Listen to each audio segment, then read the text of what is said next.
Welcome to Wicked. That stands for What You Can Do. My name's Jake, and got a couple of really fun videos today. Fun in different ways.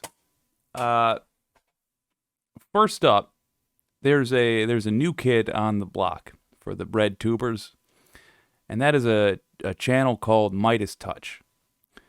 I have been really impressed with the content they are putting out. So much so that they're leading the show today. Specifically, there's a guy named Ben Meiselas. Let's just have a look. He's talking about in this video that was recently put out from MeidasTouch. Link in the description. He's talking about Matt Gaetz and the pardon Matt Gaetz requested. Just a fascinating insight into the Republican Party and the naked corruption of it. Let's get right to it. I'm Ben Meiselas from the MeidasTouch Network. We continue to dig deeper into the deposition transcripts of witnesses taken by the January 6th committee, and the criminality of Donald Trump and MAGA Republican extremists is only made more clear by these deposition transcripts. I want to turn to the deposition transcript of Eric Hirschman, who was the senior advisor to Donald Trump and assistant to Donald Trump. He took the job in August of 2020. His primary purpose and role was to give legal advice to Donald Trump, and he reported to Pat Cipollone. And you will recall Eric Hirschman's testimony during the January 6th committee hearings. He was very critical of those trying to spread election disinformation. He was very critical. Also, just want to comment. You may remember the guy with the clips of him saying, "You better get a good effing attorney." He's got the baseball bat in the background that says "Justice." Really looks like a clown. Really is a clown. But again, it's a snake going after a snake. He in his testimony tears apart his fellow Republicans. Critical of people like John Eastman and Sidney Powell and Jeff Clark and others, and really presented a vivid picture in the White House of Trump being under the influence of, one, his fascist desires, and two, these MAGA extremists who wanted to overthrow our democracy. But as we delve deeper into the deposition transcript, one of the things that come to light as well is this encounter between Eric Hirschman and MAGA extremist Republican Matt Gaetz, member of Congress Matt Gaetz, of course. And it's Matt Gaetz asking for this blanket pardon. And we know Matt Gaetz asked about a blanket pardon to cover every possible criminal conduct he engaged in, including the Department of Justice's ongoing investigation of Matt Gaetz' sex trafficking and rape investigation of a minor. But Matt Gaetz had reached out to Eric Hirschman directly, and we really have now in the deposition testimony of Eric Hirschman vivid details of this conversation between Matt Gaetz and Eric Hirschman. I'll direct your attention to page 130 of the deposition of Eric Hirschman. This is the question that's asked by the January 6th committee. You'll see in these deposition transcripts that the questioner is redacted, and this is done intentionally by the January 6th committee.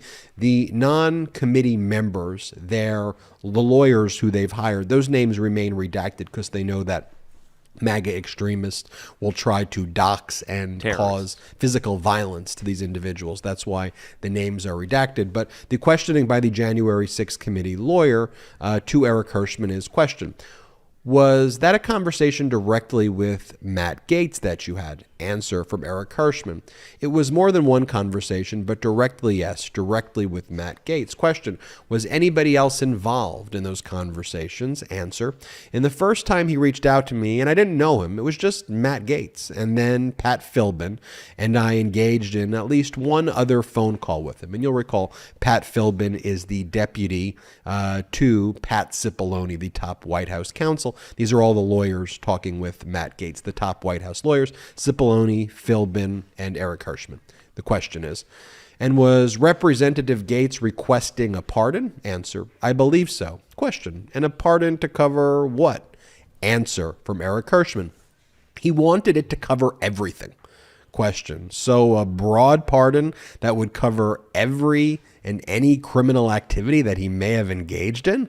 Answer, I don't know if it's criminal conduct that he would have engaged in. He wanted a pardon, as I recall it, from the beginning of time up until that day for anything. And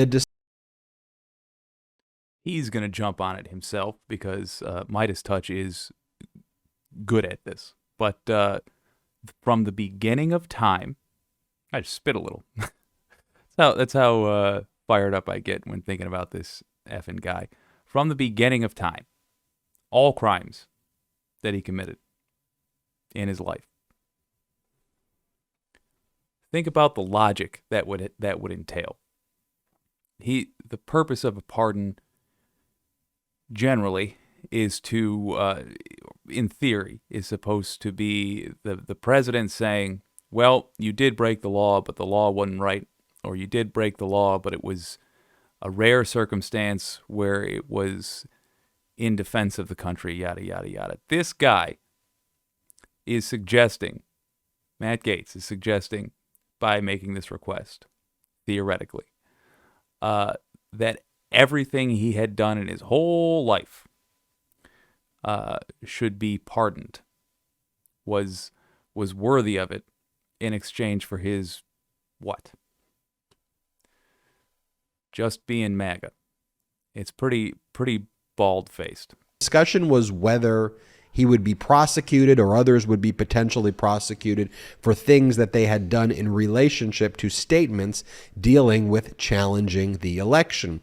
We had discussions about the speech and debate protections and what was his possible concern, and he asked for a very, very broad pardon. Question, a pardon that would be broad enough that it would also cover the ongoing sex trafficking investigation? Answer, he didn't mention anything about a sex trafficking investigation at the time. The pardon that he was discussing, though, requesting was as broad as you could describe.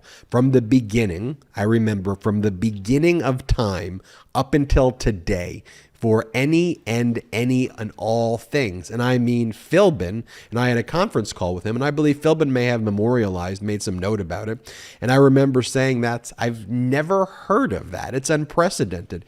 It would have to go through a process. And he mentioned Nixon, and I said, Nixon's pardon was never nearly that broad. And then Pat said, if he has a lawyer, that lawyer should contact White House counsel, because when I first got the call, it came out of the blue, and I was like, we'll call you back. And I went up to the White House counsel. I got Philbin, told Philbin what's happening, and then we called him back. But I remember him saying from the beginning of time up until today. Question, and regardless of whether Congressman Gaetz specifically referred to the sex trafficking investigation, is it your understanding that the pardon he was requesting would have covered that investigation? Answer, I believe the pardon he was requesting and wanted would have covered, in his words, everything that ever happened. I mean, at a certain point, we're just posing questions. You mean it would cover this, or that? How are you ever going to articulate that? How is the pardon office going to write this? What would we conceivably do? And I think he was a little frustrated with the amount of questions and pushback we were giving him. Question, were you aware at the time that there was a sex trafficking investigation of Congressman Gaetz? I was not. If the issue was potentially having I don't want to get into my views of the Department of Justice and what happened during the Trump administration, because there were things that I feel strongly about.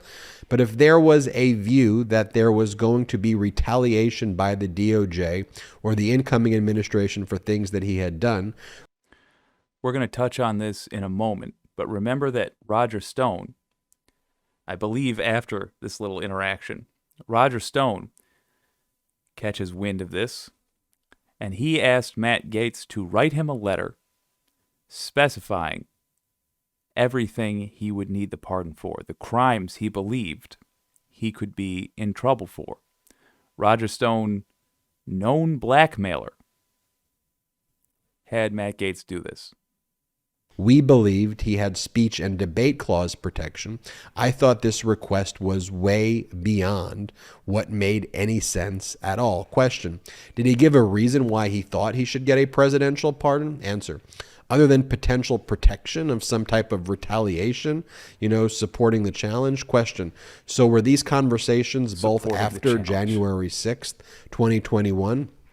Answer: I believe so. I don't recall exactly, but I believe there was some written document that was memorialized when the calls came in. I mean, it's very interesting to see Matt Gaetz, the direct conversation he had with Eric Hirschman here. Like, we know the request was made, and we've heard others talk about it, but to see Eric Hirschman in his own words say, Matt Gaetz called up and said, I want a pardon for every single thing that I've ever done from the beginning of time until the present, and just a perpetual blanket pardon.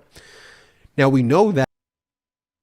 I just want to say we're entering into the moment where I was watching this clip where I decided, yeah, this has got to be part of the show. Because Ben Meiselas goes hard, and I love it. The idea of pardons, and we've seen this in judicial decisions as well, and specifically, for example, when Donald Trump pardoned people like Mike Flynn, who pled guilty for his obstruction in the Mueller investigation and for lying about his communications with the Russian ambassador.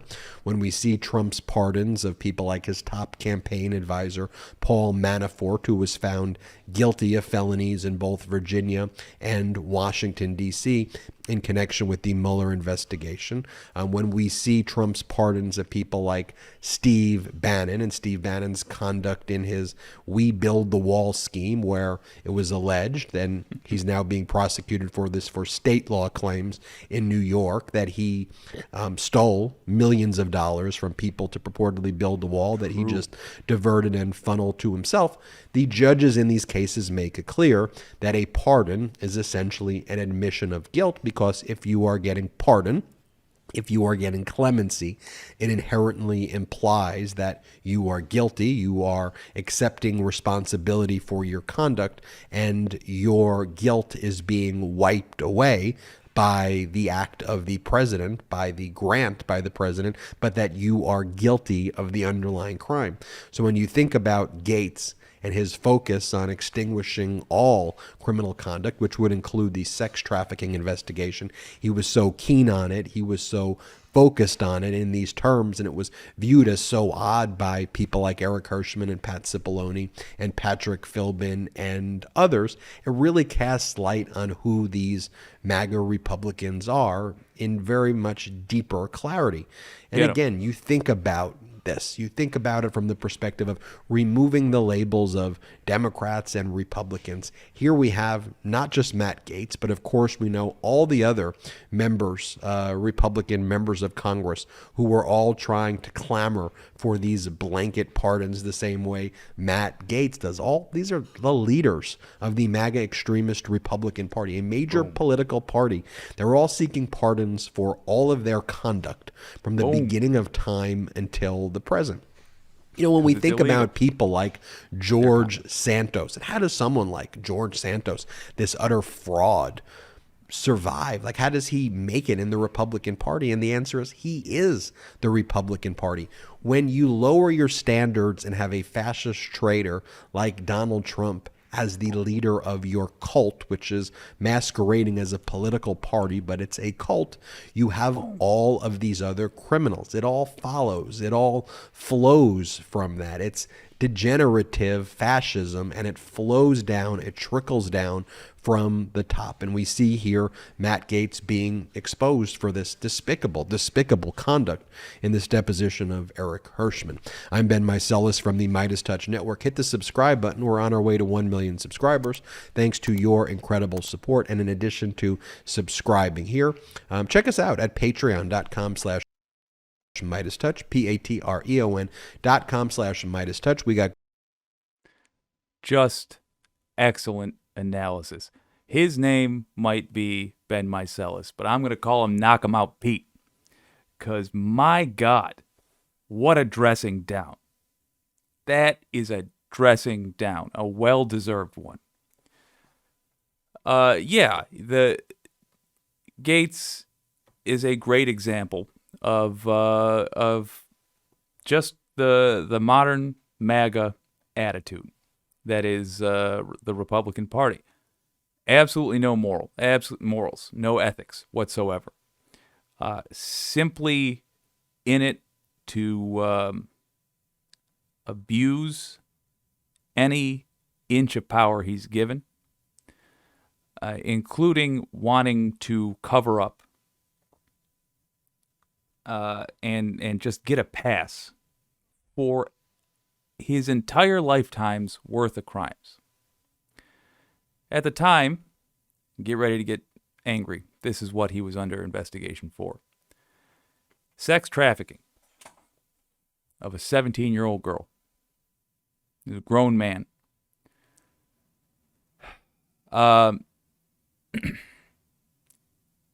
Looks like he's being let go for that.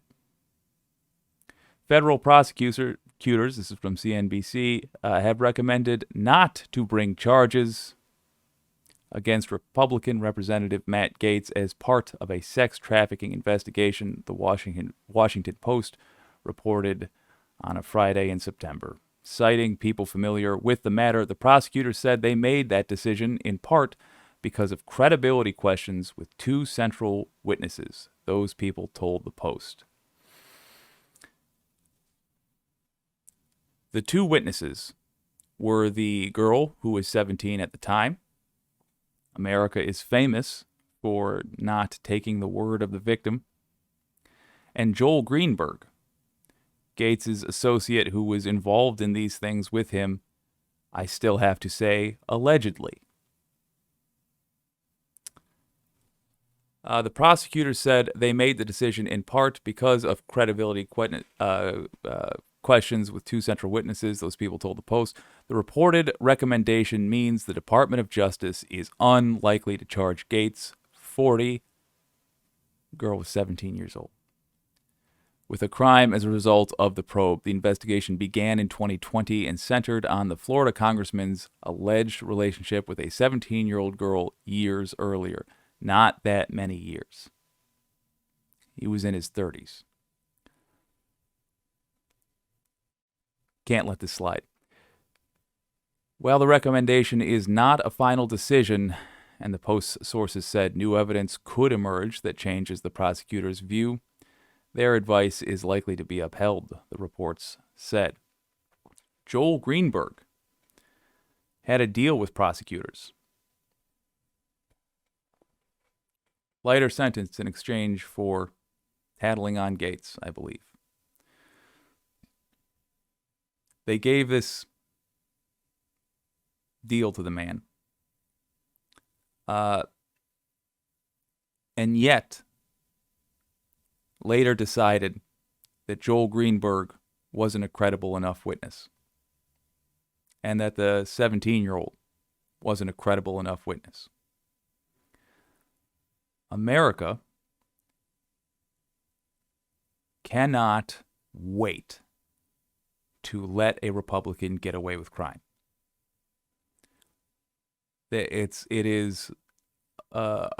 Republican crime is America's most successful industry. If this makes you angry, you can contact the Department of Justice. This time I didn't put the link in the description. I will when I re-upload the live stream. Tell him it's not good enough to just let this guy go. Roger Stone allegedly has a letter full of Matt Gaetz's confessions. I think we ought to have a look at that. I think Roger Stone ought to be subpoenaed. We truly cannot let behavior like this go, because it means we are in a country that is lawless, plain and simple. If there are laws for the average man and woman, but there are not laws for the powerful, those laws aren't worth anything. I am delighted to see MeidasTouch just crushing it. That was a wonderful take. If you're not already a subscriber of theirs, I do recommend them if you are looking for more excellent news analysis. All right. So MSNBC is talking about McCarthy recently. Kevin McCarthy is at the center of the split in the Republican Party right now. I don't believe he is the cause of it. But when you have a party full of people that are only interested in themselves, you will inevitably get bickering that is beneficial to anybody who is not in favor of their robbing of America. And that has led to this lovely situation. I'm going to let these MSNBC hosts break it down for you. Kevin McCarthy will hold a call today at 4 p.m. as he works overtime to shore up votes to become the next House Speaker. Let's get right to NBC's Ali Rafa with the very latest from Capitol Hill, and Amna Nawaz, PBS NewsHour co-anchor, also an MSNBC contributor. So, Ali, first, I want to start with your scoop here. What can you tell us about this meeting? Yeah, Lindsay, my colleague Haley Talbot and I have some new reporting on how Kevin McCarthy is spending this last weekend as he battles for the speakership. We know he's going to hold this 4 p.m. call with House GOP members to try and lock in every last ounce of support he can before this make or break moment on Tuesday when the speaker's election is set to be held. That's in addition to a morning meeting on Tuesday where House GOP members will coalesce and talk about what they plan to do when that election is finally held. This is because McCarthy knows this is going to come down to a tricky game of numbers. Remember, he needs that magic number of 218 votes to win the speaker's gavel. And right now, there are more House GOP members publicly opposing him than he can afford to lose and still win. So right now, we know he's making concessions. He's considering making these concessions like changing committee rules, lowering the threshold on something called the motion to vacate. That would make it easier for House GOP members to oust a sitting speaker. I do want to pause it there to comment on the fact that sometimes when these self-interested people are infighting, we can benefit. I have no problem with it being easier to replace the Speaker of the House. I have no problem with it being easier to replace any politician at any time, so long as you can present a legitimate reason. But losing your public office as a result of bad behavior, I think is good. I'm doubtful that McCarthy actually won't be Speaker of the House. I suspect a lot of this is just public performance. But we'll see. Tuesday, we shall see. Something we know far-right members of his caucus have been pushing for months, something that would put him in even more of a vulnerable position if he does gain the speakership. But the last thing that McCarthy wants to happen on Tuesday is to not have that solid amount of support to be able to get this done in one round of votes.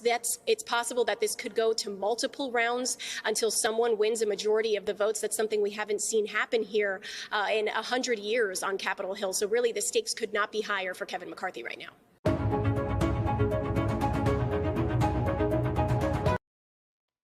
Yeah.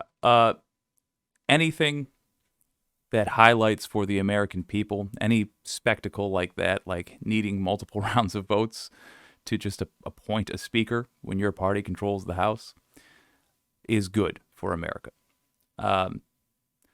Most people are not like you. Most people are not interested in political analysis and don't follow these things. So if they simply see the headlines, first time in 100 years, yada, yada, that's good. And it helps remind people of what is true, which is that when Republicans are in charge, it is chaos, and America suffers. If you have the more you have Republicans in charge in the U.S., the less well the U.S. runs. We just had 2 years of Democrats more or less being in charge. You could make the argument that Sinema and Manchin spoiled that, and I think you'd be right. But regardless, a ton got done. America actually started to recover. By every reasonable metric, America declines when Republicans are in charge. Republicans put us into our last 2 recessions, and the recovery happened only when Democrats got in charge again. So this general chaos in the House, no matter how it shakes out, is good for America because it demonstrates to the American people what Republicans really are. Absolutely delighted to see that McCarthy's having a bad day. I wish him nothing but bad days from now until he retires. So there is a billionaire with a home in New Zealand. He's an American fella. He's apparently the owner of the Empire State Building. And he wanted to celebrate the new year with an obnoxious fireworks display. Okay, well, his neighbors in New Zealand are farmers with livestock. You know, those things that can stampede sometimes. Probably that was not a significant danger, but nonetheless, they don't like when explosions happen above their heads. Well, he didn't really care about that. He decided, I'm going to do it anyway. Let's check a look. Check a look. Good Lord, Jake. Let's take a look at the New Zealand Herald, which writes, a controversial New Year's Eve fireworks display at a U.S. billionaire's property outside Queenstown is understood to have caused a large scrub fire. The New York-based billionaire owner of the Empire State Building, Tony Malkin, had upset neighbors of his Dalefield property with plans for an extravagant 14-minute fireworks display to bring in 2023. His neighbors got in contact with him, asked him not to do it, cited the fact that they have livestock and it would alarm them, cited the fact that it was likely to cause a fire given conditions at the time. So farmers with livestock that are going to be scared by this, they're going to have to do more work caring for that livestock now if he wants to set off this display. But he's a billionaire. He's used to making other people work more for his pleasure. So now several neighbors who were watching the display closely with fears for their animals believe that a sizable blaze was started by the fireworks. Fire and Emergency New Zealand, FENZ, said there were 3 separate fires on steep terrain which spanned just under 0.5 hectares of land in Dalefield near Arrowtown. So he did it anyway, and exactly what they said would happen, happened. Great. All 3 fires were caused by fireworks, FENZ said, and were contained about 2:30 a.m. The fireworks plans of the property tycoon, he is the Empire State Realty Trust chairman, president, and chief executive, had enraged neighbors, the majority of whom owned horses and other livestock animals. They even launched an online petition. Neighbors with animals say nay, adorable, to Queenstown fireworks, and gained more than 600 signatures. 600 signatures in New Zealand. I imagine that's about half the population of the country. Zing, gotcha, New Zealand. But that's a significant. Think about how many people own livestock in that area. 600 signatures.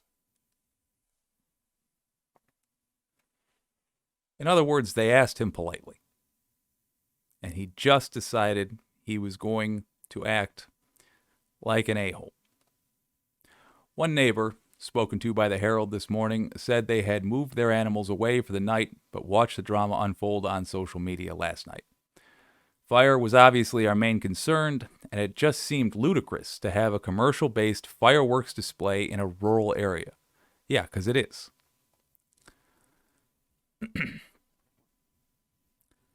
It just seems to fly in the face of logic with stock and the fire risk, said the neighbor, who wished to remain anonymous. I don't blame him, because he's a New Zealand farmer and he does not have the resources to counteract any attack he would get from the default fans of billionaires. But there's a bigger story here of someone who has money and seeming to be able to do whatever they want. It's just not very neighborly, what they have done. We highlighted that at the start. Yes, they did. New Zealand, every time I see him in the news, impresses me.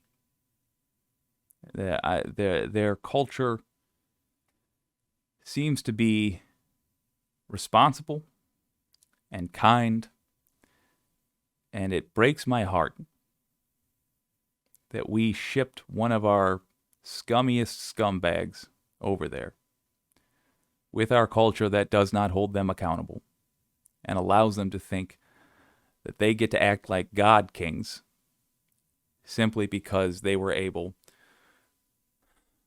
to stiff their own employees out of the money they were due. This is what resulted.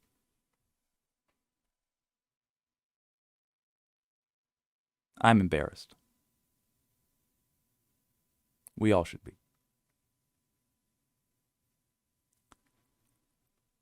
If you happen to live in New York, you happen to see Tony Malkin, tell him your old pal Jake says he's an asshole.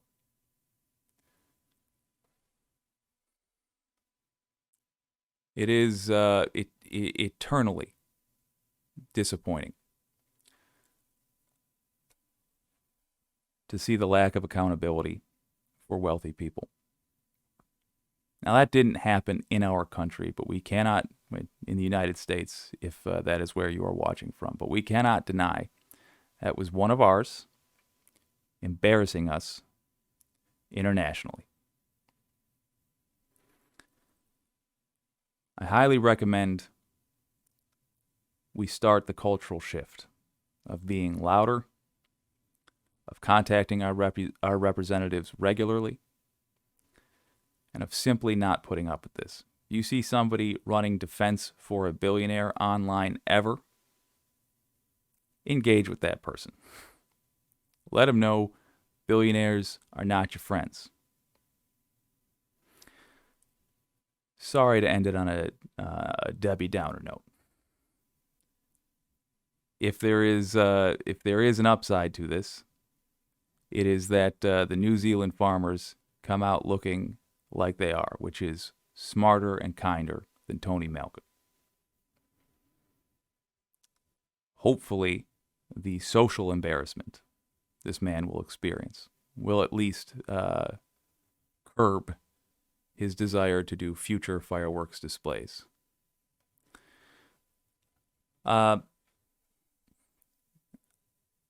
Going out, I do want to say a little bit of housekeeping. We just passed 100 subscribers. I gotta tell you, that made my entire week. What a way to start 2023. I'm delighted by it. If you enjoyed this content, if you find it useful, I hope you'll consider liking the video and subscribing. Aside from the fact that it makes a random guy in the U.S.